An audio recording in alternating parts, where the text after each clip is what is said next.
ബാംഗ്ലൂരിന്റെ കളി കണ്ടായിരുന്നോ? ഇന്ന് മോർണിംഗിൽ IPL ഫിക്സർ എടുത്ത് നോക്കുമ്പോ ഞാൻ ആ നഗ്നമായ സത്യം മനസ്സിലാക്കിയത്. ഒരു വെസ്റ്റ് ഇന്ത്യൻ പ്ലെയർ IPL ഒരു ടീമിന് കൊടുക്കുന്ന ഒരു ഇമ്പാക്ട് എത്രമാത്രം ഉണ്ട് എന്ന് പറഞ്ഞിട്ട്. GTന്റെ ഇനിയുള്ള എല്ലാ കളികളും ടേബിൾ ടോപ്പേഴ്സിനോടാണ്.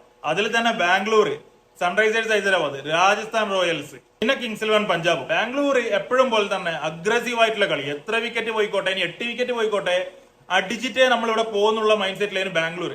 പക്ഷെ ഓരോ ബാറ്റ്സ്മാൻമാർക്കും കറക്റ്റ് ആയിട്ടുള്ള പ്ലാനിങ്. ഇതിൽ തന്നെ ഒരു ബാറ്റ്സ്മാൻ വരുന്ന ഒരു 4 അടിക്കുന്നത് ഹോൾഡർ ഡേയിൽ ക്യാച്ച്, ഒരു ബാറ്റ്സ്മാൻ വരുന്ന 6 അടിക്കുന്നത് ഹോൾഡർ ഡേയിൽ ക്യാച്ച്. എവിടെ നോക്കിയാലും ജെയ്സൺ ഹോൾഡർ. ഒരുമാതിരി കുമ്പിടീനെ കണ്ട അവസ്ഥയേനു ഇന്ന് ബാംഗ്ലൂർ റോയൽ ചലഞ്ചേഴ്സിന് ഹോൾഡറിനെ കണ്ടപ്പോൾ ഉള്ളത്. ക്യാച്ച് എടുക്കുന്ന, വിക്കറ്റ് എടുക്കുന്ന, ഫീൽഡ് ചെയ്യുന്ന, എവിടെ നോക്കിയാലും ജേസൺ ഹോൾഡറിന്ന് തീയേനു പറക്കലേനു. ശുഭ്മൻ ഗില്ലിന്റെ ഇന്ത്യൻ ടീമിലെ പോസ്റ്റ് കളയാൻ വേണ്ടിയിട്ട് പ്രാപ്തിയുള്ള എല്ലാ ക്യാപ്റ്റന്മാരുടെ ടീമിനോടാ ഗില്ലിന് കളിക്കാനുള്ളത്. ഗില്ലിന് ഇതിലും മികച്ചൊരു അവസരം ഇനി വേൾഡ് ക്രിക്കറ്റിൽ വീണ് കിട്ടുമെന്ന് അറിഞ്ഞുകൂടാ. ഈ 4 കളികളാറ്റം ജയിച്ച് ഗില്ല് ടീമിനെയും കൊണ്ട് സെമി ഫൈനലിൽ കയറിയിട്ടുണ്ടെങ്കിൽ അതൊരു 1.5 തിരിച്ചുവരവായിരിക്കും.